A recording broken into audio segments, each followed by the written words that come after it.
आपने बहुत सुना होगा कि आयुर्वेद से चीज़ें कितनी ज़्यादा ट्रीट होती हैं। नहीं, जिन इंसानों की फेल हो जाती है और डायलिसिस होते हैं तो कुछ ऐसे सिम्टम्स भी तो नज़र आते होंगे। किडनी और ख़राब हो रही है, एडवांस हो रही है, यूरिया लेवल बढ़ रहे हैं, तो यूरिया की वजह से भी सिम्टम हमें देखने को मिल जाते हैं।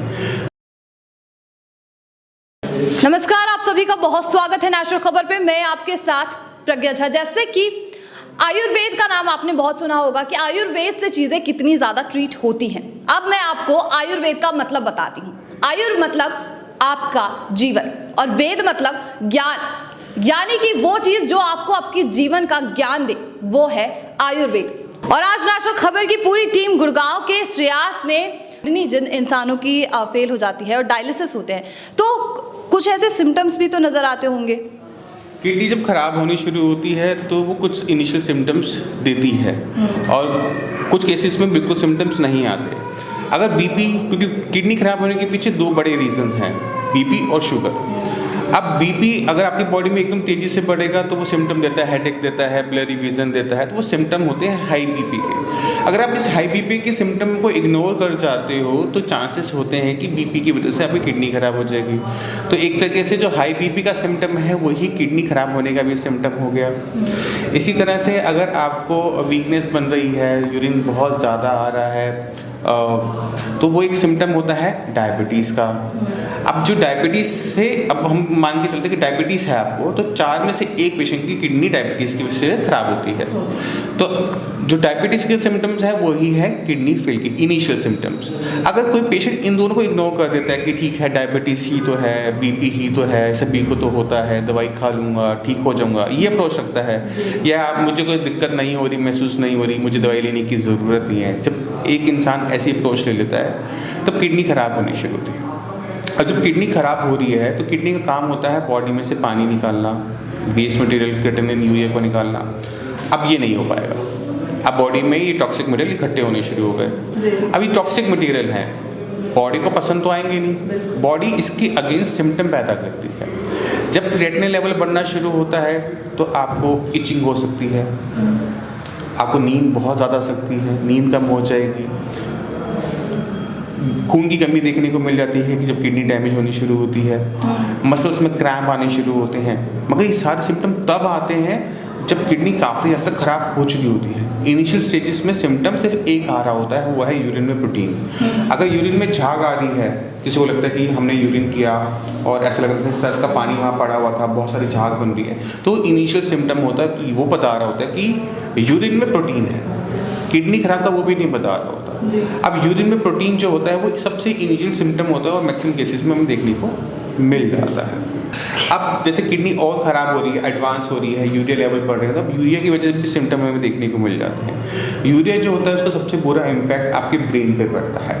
सबसे पहले पेशेंट को भूख कम लगनी शुरू होती है, खाना खाने के बाद एकदम वॉमिटिंग फीलिंग होनी शुरू हो जाती है, पानी पीता है उसके बाद वॉमिटिंग शुरू हो जाती है। तो ये सिम्टम यूरिया की वजह से आने शुरू हो जाते हैं। तो अगर आपको ये सिम्टम कहीं भी देखने को मिल रहे हैं, आप इन्हें इग्नोर कर रहे हो, तो वो आपके लिए दिक्कत है। फिर पेशेंट को डायलिसिस की तरफ जाना पड़ सकता है, क्योंकि उसने इनिशियल स्टेजेस पे जो सिम्टम थे उसे किसी भी कारण से इग्नोर किया था। तो जो साइन एंड सिम्टम्स मैंने बताए हैं, अगर कोई इसको ध्यान रखता है, बीपी को इग्नोर नहीं करता, डायबिटीज़ को इग्नोर नहीं करता, वो किडनी का पेशेंट बनेगा ही नहीं। धवन जी, बात ये है कि ऐसे जो सिम्टम्स हैं वो और भी देखने को, किसी और बीमारी में भी देखने को मिलते हैं। बिल्कुल होप सो। तो इंसान को कैसे पता चले कि वो किडनी के लिए ही है या फिर किसी और बीमारी के लिए है? अगर बीपी शुगर की आपकी हिस्ट्री है तो आपको हर साल एक बार KFT ज़रूर करवा लेना चाहिए। और यूरिन टेस्ट, अगर यूरिन में प्रोटीन आ रहा है, किडनी फंक्शन देख रहे हैं कि वो डेटोराइट हो रहा है, तो आपको वहाँ पे एक्शन लेने की ज़रूरत होती है। अब जो भी इनिशियल साइन आपने कहा कि ये सिम्टम्स जो हैं और बीमारी में देखने को मिलते हैं, बिल्कुल सही कहा आपने, और बीमारी में देखने को मिलते हैं, बट हमारे पास टेस्ट के अलावा कोई दूसरा रास्ता नहीं है जांचने का कि ये जो बीमारी के सिम्टम आ रहे हैं वो कहाँ से आ रहे हैं। अगर आपका KFT नॉर्मल है, LFT करवाते हैं, LFT में देखते हैं कि कोई दिक्कत है, तो वो टेस्ट से ही पता लगेगा कि ये जो दिक्कत आ रही, सिम्टम्स आ रहे हैं, वो किस रीज़न से आ रहे हैं। ठीक है। तो अगर कोई इंसान डायलिसिस की तरफ मूव करता है तो डायलिसिस से वैसे तो काफ़ी सारे नुकसान शरीर को होते हैं, तो अगर कोई करता है तो मैं आपसे जानना चाहूँगी एज अ डॉक्टर कि शरीर को क्या क्या नुकसान झेलने पड़ सकते हैं? देखो, डायलिसिस का सबसे बड़ा नुकसान क्या होता है कि जब हम डायलिसिस कोई करवाने जाता है तो बॉडी में से क्रिएटिनिन और यूरिया तो निकलता है ही है, बट साथ में बॉडी में जो मिनरल्स हैं, जो प्रोटीन हैं, जो विटामिन्स हैं, वो भी निकलने शुरू हो जाते हैं। तो हम एक कॉमन चीज़ देखते हैं हर ऑलमोस्ट सारे ही डायलिसिस पेशेंट में कि उनकी बॉडी में वीकनेस आनी शुरू हो जाती है। अब पेशेंट वीक हो रहा है, वो कमज़ोर होता जा रहा है, उसका मसल मास कम होता जा रहा है, तो जो उसका हार्ट बना हुआ है, दिल जो बना है, वो भी मांसपेशी का बना हुआ है। तो वहाँ जब वीकनेस पहुँचती है तो हार्ट की कैपेसिटी ब्लड को पंप करने की वो ख़त्म होनी शुरू हो जाती है, और एक स्टेज ऐसी पहुँचती है जहाँ पर वो पंप ही नहीं कर पाता, ब्लड सर्कुलेट ही नहीं होता और पेशेंट की डेथ हो जाती है। तो ये सबसे बड़ा नुकसान है डायलिसिस का। और इससे निकलने का अभी हमारे पास कोई दूसरा रास्ता है नहीं कि हम उसके सिम्टम्स को, जो उसका नुकसान है, उसे कम कर सकें। एक ही चीज़ है, वो है खाना। अगर आप पेशेंट खाना ठीक से खा रहा है, डायलिसिस करवा रहा है, तो उसकी लाइफ एक्सटेंड हो जाती है। आप भी मतलब डाइट पर ही लेके इंसान को ट्रीट करते हैं या फिर किसी और तरीके से? अगर हमने एक पेशेंट को ठीक करना है तो उसमें 3 एलिमेंट ही इंपॉर्टेंट होते हैं। पहला है बीमारी हुई ही क्यों। अब आप सोचो कि आप सब कुछ कर रहे हो, पेशेंट की किडनी खराब हुई थी बीपी से, और आपने बीपी को छोड़ रखा है, बीपी अभी भी बढ़ा हुआ है, तो वो किडनी को कॉन्टीन्यूसली नुकसान पहुंचाता रहेगा, क्रिएटिनिन के लेवल बढ़ते चले जाएंगे, रुकेंगे नहीं। बट अगर आप पहला काम करते हो कि जिसकी वजह से किडनी खराब हुई थी उस बीमारी को कंट्रोल कर देते हो, ठीक है, तो किडनी आगे खराब नहीं होगी। यानी अगर मान लो क्रिएटिनिन आपका 4 है, 4 पे हम अराउंड 60% किडनी डैमेज मान लेते हैं, तो वो 4 ही रहेगा, बढ़ेगा नहीं। पहली चीज़ ही होगी। दूसरी चीज़ होती है डाइट, क्योंकि बॉडी में हम जो भी चीज़ लेके जा रहे हैं वो हम खाने से मैक्सिमम लेके जा रहे हैं जी। आपकी किडनी क्या काम करती है? इसी को साफ करके वेस्ट मटेरियल को बाहर करती है। अब आपकी किडनी ऑलरेडी डैमेज्ड है, वो कम काम कर रही है, और आप अपनी मर्जी से कुछ भी खाओगे, मान लो आप ज़्यादा फ्राइड आइटम खा रहे हो, नॉन वेज ज़्यादा खा रहे हो, तो बेसिकली आप बॉडी के अंदर वेस्ट मटेरियल ज़्यादा लेके जा रहे हो। तो हम डाइट से क्या कंट्रोल करते हैं कि बॉडी के अंदर कोई भी वेस्ट मटेरियल ज़्यादा इकट्ठा ना हो, क्रिएटिनिन ज़्यादा इकट्ठा ना हो, यूरिया इकट्ठा ना हो। तो यूरिया क्रिएटिनिन की अमाउंट को हम कंट्रोल कर रहे होते हैं with the help of diet, ठीक है। अब किडनी है वो वीक हो रही है तो उसे भी खाना चाहिए, तो हम उसका ध्यान रखते हैं कि किडनी को ठीक होने के लिए एनर्जी मिलती रहे, ठीक है। तो डाइट का इंपॉर्टेंस यहाँ पर आ जाती है। तीसरा पार्ट आता है किडनी खुद। किडनी जो हमारी होती है, हम मरी हुई चीज़ को जिंदा नहीं कर सकते, यानी किडनी को नुकसान हुआ तो कुछ हिस्सा उसका अंदर मर जाएगा, हम उसे जिंदा नहीं कर सकते। बट जो बची कुची किडनी है उसकी फंक्शनिंग को सुधार कर हम क्रिएटिनिन और यूरिया को बेटर तरीके से बाहर निकाल सकते हैं। जब हम ऐसा करते हैं तो GFR बढ़ जाता है, क्रिएटिनिन यूरिया डाउन हो जाता है। लेकिन एक चीज़ ये भी तो देखी जाती है कि जैसे कोई किसी इंसान की एक किडनी खराब हो गई है तो जो पूरा प्रेशर होता है वो दूसरी किडनी पे ट्रांसफ़र होगा, तो वो कैसे चलेगी फिर? नहीं, आपने बात बिल्कुल सही की। अगर किसी भी वजह से मान लो एक्सीडेंट हो गया या हमने इन्फेक्शन हो गया किडनी में, एक किडनी पूरी निकाल दी, अब किडनी रह गई एक, तो बॉडी में एडजस्ट करने की कैपेबिलिटी होती है जी। तो बॉडी क्या करती है कि किडनी सारा ब्लड एक ही किडनी की तरफ पुश हो रहा है, किडनी अपने साइज को बड़ा कर लेगी ऑटोमेटिक तरीके से, नेचुरल तरीके से, अच्छा, ठीक है। तो वो इस पर्सन सिंगल किडनी में भी सर्वाइव कर लेता है। अगर इस किडनी का कोई नुकसान हो जाएगा तो दिक्कत आ जाएगी, तब तो खत्म ही ना बात, तब तो बची ही नहीं कुछ। अगर मान लीजिए कि किसी इंसान की किडनी खराब ही हो गई, वो डायलिसिस कराना ही पड़ गया उसको, तो उसे क्या क्या प्रिकॉशंस लेने चाहिए? देखिए, अगर किसी का डायलिसिस शुरू हो गया है, अब यहाँ पे हफ्ते में कितनी बार डायलिसिस हो रहा है उस पर डिपेंड करता है कि उसकी लाइफ क्या होगी। अगर हम हफ्ते में एक बार डायलिसिस करवाते हैं तो हम लेके चलते हैं कि ऑलमोस्ट नॉर्मल एज मिल जाती है, 20 से 30 साल मिल जाते हैं। अगर हफ्ते में 2 बार डायलिसिस हो रहा है तो एक एवरेज लाइफ एक्सपेक्टेंसी डाउन हो जाती है, 5 ईयर्स पर आ जाती है। और अगर हम हफ्ते में 3 बार डायलिसिस करवाना पड़ता है किसी भी रीज़न से, तो जो लाइफ एक्सपेक्टेंसी होती है वो 6 मंथ टू 1 ईयर या 1.5 साल तक आप मैक्सिमम उसको ले जा सकते हो, और 1.5 साल में बॉडी खत्म हो जाएगी। तो नंबर ऑफ फ्रिक्वेंसी डिसाइड कर रही है कि पेशेंट कितना लंबा सर्वाइव कर पाएगा। तो हमारा अब अगर हमने फ्रिक्वेंसी को डाउन रखना है, मान लो कि शुरू हो भी गया है, हफ्ते का एक है और एक ही बना रहे या वो बंद हो जाए, तो हमें कहीं ना कहीं जो नेचुरल प्रोसेस है खून साफ करने का, यानी किडनी, उसे थोड़ा सा काम लेना पड़ेगा। थोड़ा काम अगर मान लो किडनी कर रही है तो या तो डायलिसिस की रिक्वायरमेंट नहीं पड़ेगी या फिर कम पड़ेगी, तो थोड़ा थोड़ा काम किडनी से लेते रहना चाहिए। अगर पूरा बंद कर दोगे तो लाइफ शॉर्ट हो जाएगी। तो बात तो सही है कि अगर आप पूरी चीज़ एक ही चीज़ पर भार डाल दोगे तो आपकी लाइफ कम होने के चांसेस कुछ ज़्यादा ही बढ़ जाते हैं। तो जैसे अभी मेरा सवाल ये था कि अगर किसी इंसान को कुछ हो जाए या डायलिसिस हो जाए तो वो मतलब कैसे ट्रीट करे अपने आप को, तो घर पे कोई ट्रीटमेंट हो सकता है इसका? जैसे मैं बाकी यूट्यूब चैनल्स की बात कर रही हूँ, बाकी जो अदर प्लेटफॉर्म्स हैं वहाँ पर घर पे कैसे अपने आप को ट्रीट करें, ये चीज़ बहुत देखने को मिलती है। तो ऐसा भी कुछ होता है कि घर पे ट्रीट हो रहे हैं आदमी? कुछ चीज़ें पेशेंट कर सकता जी। है, हम बिल्कुल ना कर दें ऐसा नहीं है। कुछ चीज़ें एक पेशेंट के हाथ में ही होती हैं। बीपी और शुगर, अगर आपको पता है कि आपकी किडनी किस वजह से खराब हुई थी, बीपी आप घर पर चेक कर सकते हो, शुगर का आप घर पर चेक कर सकते हो। आप मेक श्योर कर सकते हो कि आपका बीपी और शुगर नॉर्मल लिमिट्स में रहे। अब आप उसके लिए मेडिसिन ले रहे होते हो, तो आपने मेडिसिन ली, आप अपना बीपी और शुगर टेस्ट करो कि वो नॉर्मल लिमिट्स में है या नहीं है। क्योंकि अगर आप मेरे से मेडिसिन ले भी गए, ये काम आपको घर जाके करना ही पड़ेगा। अगर आपको लगता है कि बीपी आपका बढ़ा है, शुगर बढ़कर आ रहा है, तो हम कहते हैं कि उसकी चार्ट बनाओ, उसको एक आप लिखते चले जाओ, नोट डाउन करते चले जाओ, और आप चाहे अपने डॉक्टर्स को दिखाओ, चाहे आप हमारे डॉक्टर्स को दिखाओ, बट आपको वो दिखाना पड़ेगा, आपको बताना पड़ेगा कि मेरा बीपी इतना आ रहा है, इतने बजे आ रहा है, मेडिसिन खाने से पहले आ रहा है, मेडिसिन खाने के बाद आ रहा है, क्योंकि उससे हमें हेल्प मिलती है उस बीमारी को कंट्रोल करने में जिसकी वजह से किडनी खराब हुई थी। ठीक है, ठीक है। तो मेरा आखिरी सवाल आपसे यही होगा, जैसे कि पेशेंट ज़्यादातर यही जानना चाहते हैं कि परसेंटेज लेवल ठीक होने का क्या होता है?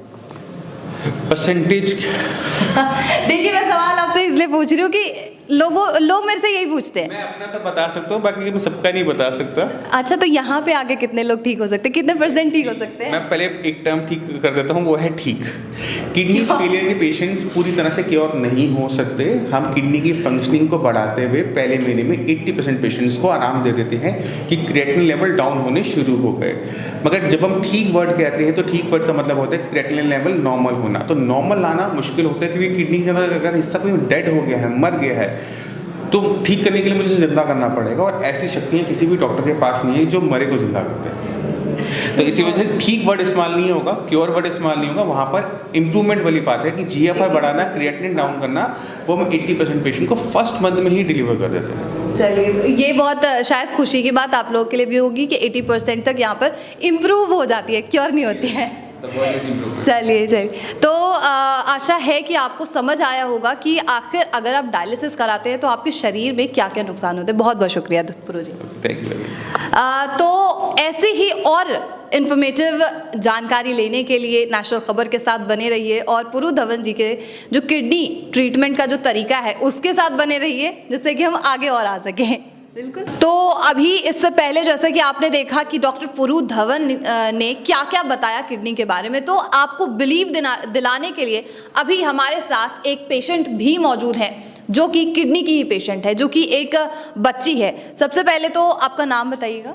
शीतल। आप कहाँ से? पलवल से। पलवल। तो अभी जो है इनके मामा जी भी हमारे साथ जुड़े हुए हैं। तो सर, आप लोग कहाँ से आए हैं फिलहाल? पलवल में कहाँ से? पलवल में गांव से आए हैं, गुदराना गांव से। अच्छा। तो क्या प्रॉब्लम थी इनको? मैम, इसको प्रॉब्लम थी, किडनी की प्रॉब्लम थी इसको। मतलब स्टार्टिंग में इसको किडनी की प्रॉब्लम ऐसे ही, इसको प्रोटीन लॉस हुआ था, तब हमें इसको मालूम हुआ कि इसके किडनी की दिक्कत है। अच्छा।